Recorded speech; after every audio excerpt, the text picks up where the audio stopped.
복되고 거룩한 주님의 날 우리에게 허락하시는 하나님의 말씀은 디모데전서 3장 14절에서 15절 말씀입니다. 내가 속히 내게 가기를 바라나 이것을 내게 쓰는 것은 만일 내가 지체하면 너로 하나님의 집에서 어떻게 행하여야 할 것을 알게 하려 함이니 이 집은 살아계신 하나님의 교회요 진리의 기둥과 터이니라. 그래서 오늘 하나님께서 우리에게 허락하시는 말씀의 제목은 교회에서 이렇게 하라. 교회에서 이렇게 하라입니다.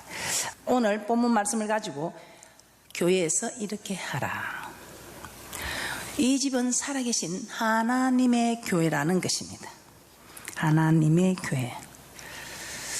이 말은 교회는 하나님의 집이라는 것입니다. 자, 그래서 오늘 여러분들이 너무 잘 알고 있겠지만 이 교회는 과연 어떤 곳인지 여러분이 알고 있는 지식을 가지고 다시 섭득하는 것이 아니고 여러분이 정말 나는 이 교회를 어떤 곳으로 알고 있었나, 나는 이 교회에서 어떤 곳으로 알고 나는 무엇을 하고 있었는가, 나는 어떻게 하고 있었는가를 우리 자신을 말씀의 거울에 비추어 보는 그런 복된 시간이 되시기를 주님의 이름으로 부탁을 드립니다. 자, 첫 번째, 교회는 살아계신 하나님의 집입니다. 교회는 살아계신 하나님의 집입니다. 오늘 본문 말씀에서 우리 하나님께서는 이렇게 말씀하셨습니다. 이 집은 살아계신 하나님의 교회라고 하셨습니다. 오늘 본문 말씀에 이 집은 살아계신 하나님의 교회라고 했습니다. 그래서 이 말은 즉 교회는 살아계신 하나님의 집이라는 것입니다. 자, 오늘 본문에 보면 사도 바울은 이 집은 살아계신 하나님의 교회. 자, 교회는 누구의 것도 아니고 하나님의 것이라는 것입니다. 즉 교회 주인은 하나님이시라는 것입니다. 왜냐하면 교회는 살아계신 하나님의 집입니다.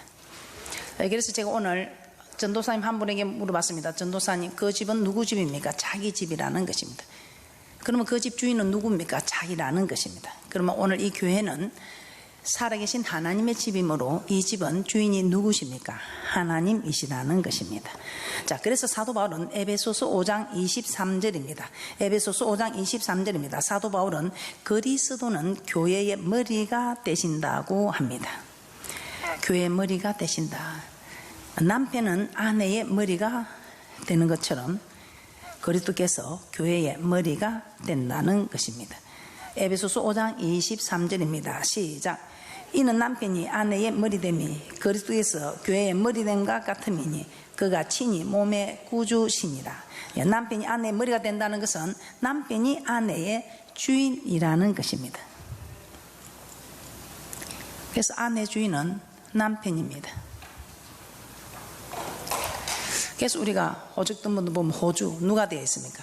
결혼하기 전에는 아버지가 되어 있는데 이제 결혼하고 나면 남편이 주인이라는 것입니다. 자, 그러면 그리스도께서 교회의 머리가 된다는 것은 그리스도께서 교회의 주인 되는 것 맞습니까? 예. 우리 주님이 이 교회의 주인이라는 것입니다. 목사인 저도 이 교회의 주인이 아니고 우리 앞에 앉아 계시는 장로님들도 주인이 아니고 근사님들도 주인이 아니고 집사님들도 주인이 아니고 성도님들도 주인이 아니고 이 교회의 주인은 하나님이시라는 것입니다. 자, 그러면 우리는 주인이신 하나님의 종으로서 우리는 교회에서 어떻게 섬겨야 하는지 또 우리는 어떻게 해야 하는지를 한번 살펴보도록 하겠습니다. 누가복음 17장을 한번 찾아보도록 하겠습니다. 누가복음 17장에 이런 말씀이 있습니다. 누가복음 17장에 무익한 종의 자세가 나오고 있습니다. 자, 첫째, 우리는 무익한 종의 자세에 나오는 종은 어떤 자세로 주인을 섬겨야 되는가? 첫째, 종은 주인의 모든 명령에 순종하였습니다. 종은 주인의 모든 명령에 순종하는 것입니다. 밭을 갈고 양을 치는 종이 밭에서 돌아오면 주인은 그 종들에게 숲에 앉아서 먹으라 이렇게 말하지 않습니다. 대신 아무리 힘들고 어렵게 와도 내 먹을 것을 예비하고 띠를 띠고 나의 먹고 마시는 동안에 수종 들고 너는 그 후에 먹고 마시라. 제가 봐도 이건 너무했다 그렇게 생각이 됩니다.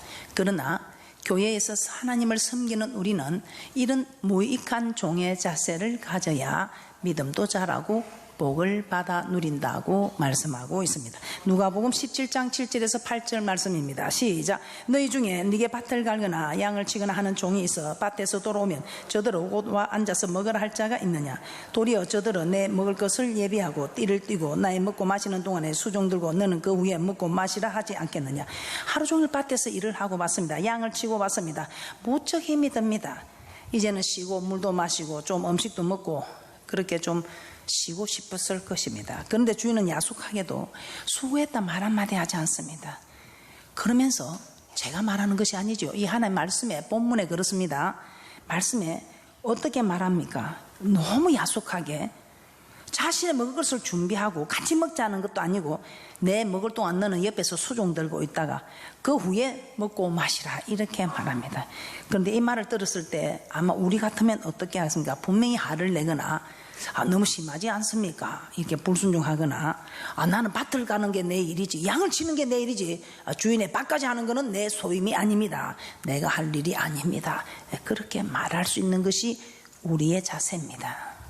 우리는 분명 그렇게 했을 겁니다. 주인님 내가 지금 도저히 힘들어서 피곤해서 못하겠습니다. 아마 이렇게 말을 했을 겁니다. 물론 아플 때 그렇게 할 수도 있겠죠. 그런데 성경에서는 아프다고 못하고 이런 게 전혀 없습니다. 앞으로 신앙생활 하면서 어떻게 섬겨야 이 험난한 길을 정말 갈 수 있는지를 우리에게 말씀해 주고 있습니다. 무익한 종의 자세입니다. 아무리 몸이 피곤하고 힘들어도 주인이 명령하자 그대로 순종한 것입니다. 자, 이것이 종의 자세입니다. 무익한 종의 자세입니다. 그래서 앞으로 우리는 이 집이 살아계신 하나님의 교회, 즉 교회는 살아계신 하나님의 집이라서 이 집 주인이 하나님이심을 믿으신다면 앞으로 이 교회에서 어떤 일이 있더라도 무슨 부탁을 하더라도 변명이나 핑계를 대지 마시고 그대로 무익한 종의 자세를 취하는 이것이 여러분의 믿음도 자라고 이 땅에 복도 받고 저 천국에도 들어가는 길이라는 것입니다. 목사님 도저히 감당 못할 일을 요구하는데요, 이렇게 말씀하실 수도 있습니다. 고린도전서 10장 13절에 우리 하나님께서는 감당치 못할 일을 허락하지 아니하신다는 것입니다. 감당하기 어려운 일을 우리에게 요구했다면 반드시 감당할 수 있도록 우리 하나님께서 힘도 허락하여 주신다는 것입니다. 고린도전서 10장 13절입니다. 시작. 사람이 감당할 시험밖에는 너에게 당한 것이 없나니 오직 하나님은 미쁘사 너희가 감당치 못할 시험당함을 허락지 아니하시고 시험당할 점에 또한 피할 길을 내사 너희로 능히 감당하게 하시느니라. 일을 맡길 때 여러분들은 걱정하거나 거절하지 마시고 순종하시기를 주님의 이름으로 축복합니다. 두 번째, 우리는 어떤 자세로 일해야 합니까? 무익한 종은 일을 하거나 또 일을 다 하고 난 뒤에 아무런 말이 없습니다. 두 번째 종에서 무익한 종은 아무런 말이 없습니다. 말이 없습니다. 그래서 교회에서는 잠잠해야 한다는 것입니다. 예수님은 무익한 종이 주인의 명령대로 다 행하고 난 뒤에 주인이 명한 대로 했다고 살해하겠느냐 이렇게 말합니다. 즉 그렇게 수고를 해도 살해가 없다는 겁니다. 여러분도 그렇지요? 수고하고 살해 안 받지요? 그리고 제자들에게 너희도 명령받은 것을 다 행한 후에 이르기를 우리는 무익한 종이라 우리 하여야 할 일을 한 것뿐이라 할지니라. 누가복음 17장 9절에서 10절 함께 보겠습니다. 시작. 명한 대로 하였다고 종에게 살해하겠느냐? 이와 같이 너희도 명령받은 것을 다 행한 후에 이르기를 우리는 무익한 종이라 우리 하여야 할 일을 한 것뿐이라 할지니라. 종은 주인이 명령한 대로 다 행하였습니다. 그럼에도 불구하고 주인이 살해하지 않습니다. 즉 수고했다고 말해주지도 않고 수고한 대가도 주지 않습니다. 그럼에도 불구하고 주인을 원망하거나 불평하지 않습니다. 왜 그렇습니까? 밭에서 너무 힘들게 밭을 갈구고 양을 치고 왔습니다. 그런데 수고했단 말도 없고 대가도 없습니다. 그래도 원망하고 불평이 없습니다. 왜냐하면 종이기 때문에. 그래서 우리는 앞으로 이 교회는 주인이 하나님이십니다. 이 집은 살아계신 하나님의 교회요, 저 교회는 살아계신 하나님의 집입니다. 그러므로 하나님이 주인이기 때문에 우리가 이렇다 저렇다 말하지 마시고 실컷 해놓고 다 쏟아내는 일이 없으시기 바랍니다. 두 번째, 교회는 어떤 곳인가? 두 번째, 교회는 진리의 기둥과 터입니다. 사도 바울은 이 집은 하나님의 교회요 진리의 기둥과 터라고 했습니다. 교회는 진리의 기둥과 터라는 것입니다. 진리는 무엇입니까? 요한복음 17장 17절에 진리로 거룩하게 하옵소서, 아버지의 말씀은 진리니이다. 그래서 말씀은 진리입니다. 그래서 진리는 하나님의 말씀입니다. 자, 그리고 기둥은 집을 세우는 것입니다. 기둥은 집을 세우는 것입니다. 자, 기둥이 없으면 집은 무너지고 맙니다. 그리고 진리의 기둥과 터라고 했습니다. 그럼 터는 무엇인가? 터는 씨가 뿌려지는 곳입니다. 터는 씨가 뿌려지는 곳 맞죠? 그래서 교회는 어떤 곳입니까? 말씀으로 세워진 곳이며 말씀이 뿌려지는 곳입니다. 누가복음 8장 11절에 씨는 하나님의 말씀이라 했습니다. 그래서 터는 씨가 뿌려지는 곳으로 곧 말씀이 뿌려지는 곳. 그러므로 교회는 말씀으로 세워진 곳이며 말씀이 뿌려지는 곳이다 이 말입니다. 그래서 하나님의 교회는 진리의 기둥과 터입니다. 자, 출애굽기 40장 20절에서 21절에 보면 하나님은 모세에게 이스라엘 백성과 맺은 언약, 즉 십계명이 적힌 증거판을 궤 속에 넣으라고 하셨습니다. 자, 그리고 그 궤를 하나님이 거하실 성막에 두라고 하셨습니다. 그래서 솔로몬은 열왕기상 8장 6절입니다. 그래서 솔로몬은 성전을 건축하였을 때 여호와의 언약궤를 그 성전으로 모시고 왔고 제사장들이 여호와의 언약궤를 성전 안 지성소에 들여 놓았다고 말씀하고 있습니다. 자, 열왕기상 8장 6절입니다. 언약궤를 성전으로 모셨습니다. 열왕기상 8장 6절입니다. 시작. 제사장들이 여호와의 언약궤를 그 처소로 메어드렸으니 곧 내전 지성소 그룹들의 날개 아래라. 자, 하나님은 이스라엘 백성과 맺은 언약을 성전에 두신 것입니다. 그래서 이사야 선지자는 하나님의 전에 가면 여호와께서 그 도로 우리를 가르치실 것이라 이렇게 말씀하고 있습니다. 이사야 2장 2절에서 3절 말씀입니다. 자, 그 이유는 왜 여호와의 전에 가면 도로 우리를 가르치는가? 그 이유는 율법이 시온에서 나오고 여호와의 말씀이 예루살렘에서부터 나온다고 말씀하고 있습니다. 이사야 2장 2절에서 3절 말씀입니다. 시작. 말이래 여호와의 전에 산이 모든 산 꼭대기에 굳게 설 것이요 모든 작은 산 위에 뛰어나리니 만방이 그리로 모여들 것이라. 많은 백성이 가며 이르기를 오라 우리가 여호와의 산에 오르며 야곱의 하나님의 전에 이르자. 그가 그 도로 우리에게 가르치실 것이라. 우리가 그 길로 행하리라 하리니 이는 율법이 시온에서부터 나올 것이요 여호와의 말씀이 예루살렘에서부터 나올 것임이니라. 시온과 예루살렘은 성전을 의미합니다. 그러므로 성전은 하나님의 말씀이 선포되는 곳입니다. 자, 그리고 하나님은 말라기 선지자를 통해서 대저제사장의 입술은 지식을 지켜야 하겠고 사람들이 그 입에서 율법을 구하게 되어야 할 것이니 제사장은 만군의 여호와의 사자가 땜이 오늘이라고 말라기서 2장 7절에 말씀하고 있습니다. 하나님은 주의 종을 통해서 말씀을 선포하신다는 것입니다. 오늘 이 시간에도 우리 하나님께서는 이경우 목사님 저에게 이 말씀을 입에 담아 두셨습니다.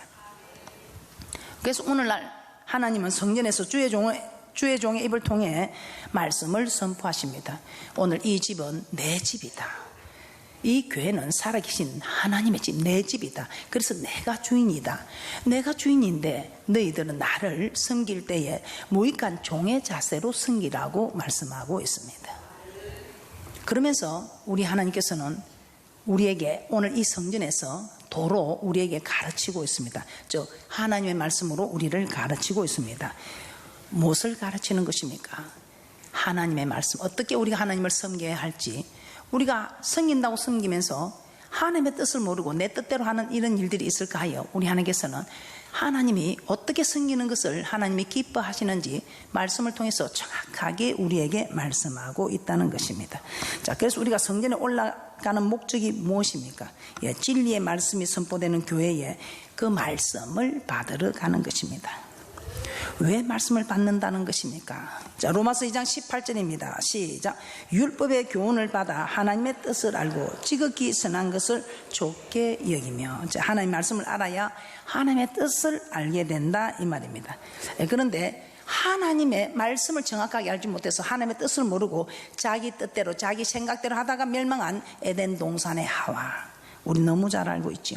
자기만 멸망했습니까? 그 남편에게도 멸망시키게 하였습니다. 남편을 세우기는커녕 남편을 무너뜨렸습니다. 자, 민수기 4장 15절에서도 말씀을 정확하게 알지 못한 우사 때문에 참으로 이 우사는 죽는 우사를 당하게 됩니다. 민수기 4장 15절에 성물은 만지지 말지니 죽을까 하노라 이렇게 말씀을 하셨습니다. 그런데 우사는 하나님의 궤를 옮기다가 소들이 날뛰게 됩니다. 소들이 날뛰니 뻗개가 넘어지려고 하자 자기 생각에는 뻗개를 붙드는 이것이 참 옳은 생각이고 정말 이게 타당한 생각입니다. 그런데 정말 뻗개가 흔들리니 넘어지려고 하니 잡는 그까지는 참 생각이 좋습니다. 그러나 하나님의 말씀에 만지지 말라, 성물을 만지지 말라, 죽을까 하노라는 이 하나님의 말씀을 몰랐기 때문에 그가 정말 한 의도는 좋았지만 하나님의 말씀을 정확하게 알지 못하고 하나님의 뜻이 아닌 자기 생각을 따라갔기 때문에 죽는 우사를 당했던 것입니다. 여호와께서 진노하사 우사를 치심으로 하나님의 계획에서 죽었다고 사무엘하 6장 6절에서 7절에 기록하고 있습니다. 자, 우사는 여호와의 계를 위한다고 하였지만 하나님의 말씀대로 따르지 아니하였다는 것입니다. 그리할 때 하나님의 진노로 죽고 말았습니다. 자, 이처럼 오늘날도 하나님의 말씀을 몰라서 자기 생각대로 자기 뜻대로 하나님을 위하고 교회를 위하는 사람들도 있습니다. 그리할 때 열심히 섬기고도 복을 받는 것이 아니라 오히려 할을 당할 수도 있다는 것입니다. 그래서 우리는 하나님의 뜻을 정확하게 알고 하나님의 뜻대로 해야 됩니다. 마태복음 7장 21절에 나더러 주여 주여 하는 자마다 천국에 들어갈 것이 아니요 다만 하늘에 계신 내 아버지의 뜻대로 행하는 자라야 들어가리라고 말씀하고 있습니다. 자, 그래서 우리는 하나님의 말씀을 배워서 하나님의 뜻을 정확하게 알아야 합니다. 따라서 하나님은 성전에서 진리의 말씀을 선포하시고 그 백성들로 하여금 성전에서 항상 여호와 경외하기를 배우라고 말씀하고 있습니다. 그러므로 우리는 예배 시간에 또 기도의 시간에 깨어서 말씀을 받고 기도하셔서 아버지의 뜻을 따르는 그런 축복자들이 되시기를 주님의 이름으로 축복합니다. 세 번째, 교회는 만민이 기도하는 집입니다. 교회는 어떤 곳인가? 우리가 너무나 잘 알고 있는 기도하는 집입니다. 예수님은 성전에서 매매하는 자를 내어 쫓으시며 내 집은 만민의 기도하는 집이라고 말씀하고 있습니다. 마가복음 11장 17절 시작. 이에 가르쳐 가라사대 기록된 바 내 집은 만민의 기도하는 집이라 칭함을 받으리라고 하지 아니하였느냐. 너희는 강도의 구례를 만들었도다 하시매. 이사야 56장 7절에서도 내 집은 만민의 기도하는 집이라고 말씀하고 있습니다. 하나님은 성전을 만민이 기도하는 집이라고 말씀하고 있습니다. 자, 그러므로 우리는 성전에 가면 기도해야 합니다. 왜 기도해야 할까요? 성전은 진리의 기둥과 터라고 하였습니다. 이 성전에서 말씀을 받고 하나님의 뜻을 알게 됩니다. 그러나 하나님의 뜻을 아는 것으로 그쳐서는 아니 된다는 것입니다. 하나님의 뜻을 알았으면 이제는 하나님의 뜻을 지켜야 한다는 것입니다. 가정에서, 직장에서, 교회에서, 학교에서, 사회에서, 국가에서 모든 일들에 우리는 하나님의 뜻을 실천해야 한다는 것입니다. 그런데 아무리 하나님 뜻대로 살고자 하는 믿음이 아주 좋은 분일지라도 자기 마음대로 자기 힘으로 정말 다 지킬 수 있는 일들이 아니라는 것입니다. 우리 힘으로 지킬 수 없는 일들이 많이 있습니다. 그래서 우리는 이 하나님의 말씀을 지킬 수 있도록 우리는 해야 할 일이 있습니다. 우리는 무엇을 해야 할까요? 우리 하나님의 뜻인 만민이 기도하는 집에서 기도해야 한다는 것입니다. 기도할 때에 우리 하나님께서는 우리가 말씀을 지킬 수 있는 힘을 허락해 주시겠다고 말씀하고 있습니다. 자, 요한복음 15장 26절을 한번 찾아보겠습니다. 우리 힘으로는 지킬 수 없을 때 성령께서 우리로 하여금 말씀을 지키게 해 주신다는 것입니다. 자, 예수님은 성령을 보혜사 곧 아버지께로서 나오시는 진리의 성령이라고 하십니다. 요한복음 15장 26절입니다. 시작. 내가 아버지께로서 너에게 보낼 보혜사 곧 아버지께로서 나오시는 진리의 성령이 오실 때에 그가 나를 증거하실 것이요. 자, 이 보혜사란 돕는 자라는 뜻입니다. 네, 그리고 진리는 하나님의 말씀입니다. 자, 그러므로 성령은 우리로 하여금 하나님의 말씀을 깨닫고 지키도록 도와주신다는 것입니다. 그런데 이 성령은 기도할 때에 받을 수 있다는 것입니다. 기도할 때에 또한 충만을 받을 수 있다는 것입니다. 그러면 우리는 교회에서 기도함으로 성령의 충만을 받아서 진리의 말씀을 받을 수 있는 힘을 공급받아야 한다는 것입니다. 그러므로 교회에서는 말씀만 받아서 될 것이 아니고 이 말씀을 받았으면 이 말씀을 지킬 수 있는 힘을 또한 공급받아야 한다는 것입니다. 그래서 이 교회는 진리의 기둥과 터이며 만민이 기도하는 집이라는 이 두 기둥이 서고 있다는 것입니다. 아무리 말씀을 받아도 지킬 힘이 없으면 안 된다는 것입니다. 그 지킬 힘은 기도하여야 받을 수 있다는 것입니다. 또 교회에서 기도만 해도 안 된다는 것입니다. 기도만 하면 말씀을 지킬 힘은 있지만 하나님의 뜻을 알지 못해서 자기 생각과 자기 뜻대로 나아간다는 것입니다. 그러므로 우리는 교회에서 이 두 가지를 다 해야 합니다. 말씀을 받아서 하나님의 뜻을 알고 기도하여서 말씀을 지킬 수 있는 힘을 얻어야 한다는 것입니다. 그래야 우리는 가정에서나 직장에서나 사회에서나 국가에서나 사업장에서나 어디를 가도 우리는 하나님의 뜻대로 살 수가 있다는 것입니다. 사도행전 2장 42절입니다. 시작. 저희가 사도의 가르침을 받아 서로 교제하며 떡을 떼며 기도하기를 전혀 힘쓰니라. 그래서 사도의 가르침을 받고 이제 그 가르침대로 살기 위해 기도하고 또 이것을 이웃에 실천하였을 때 어떻게 되었다고 합니까? 온 백성에게 칭송을 받고 하나님은 구원받는 사람을 날마다 더하여 주셨다고 말씀하고 있습니다. 자, 그래서 여러분들은 이제 성전에 와서 말씀을 받고 기도하셔서 정말 균형 있는 믿음의 삶을 사시기를 주님의 이름으로 축복합니다. 말씀만 알아도 되는 것이 아니고 기도만 해도 되는 것이 아니고 이제 말씀을 알아서 하나님의 뜻을 알았다면 이제 하나님의 뜻대로 순종할 수 있는 힘을 공급받는 기도를 하셔서 성령 충만함으로 여러분들이 여러분 생각대로 여러분 뜻대로 하나님을 섬기는 것이 아니고 아버지의 뜻대로 섬기셔서 이 땅에서도 칭송을 받고 칭찬을 받고 하나님을 기쁘시게 하며 믿음의 결국 영혼 구원 얻는 그런 복된 분들이 되시기를 주님의 이름으로 축복합니다. 자, 교회는 진리의 기둥 같아입니다. 하나님의 말씀이 선포되는 곳입니다. 그러므로 교회와 하나님의 말씀을 받아야 합니다. 이 말씀을 받았지만 지킬 힘이 없는 것을 한탄하지 마시고 기도하시기 바랍니다. 그래서 교회는 만민이 기도하는 집입니다. 기도하여 성령으로 충만함을 받으시고 말씀에 순종할 수 있는 힘을 가지시기를 주님의 이름으로 부탁을 드립니다. 자, 결론입니다. 교회는 살아계신 하나님의 집입니다. 교회는 살아계신 하나님의 집입니다. 이제 이 집의 주인은 하나님이십니다. 하나님이 주인이십니다.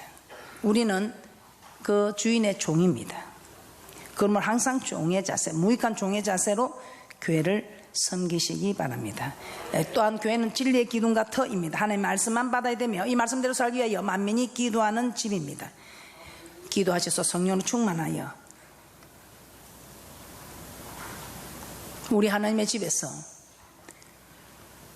이렇게 하라는 하나님의 말씀을 따라 아버지의 뜻대로 행하셔서 주여 주여 하는 자마다 다 천국에 갈 것이 아니요 아버지의 뜻대로 행하는 자라야 된다는 마태복음 7장 21절의 말씀을 따라 모두가 참으로 천국 가는 축복자들이 되시기를 주님의 이름으로 축복합니다.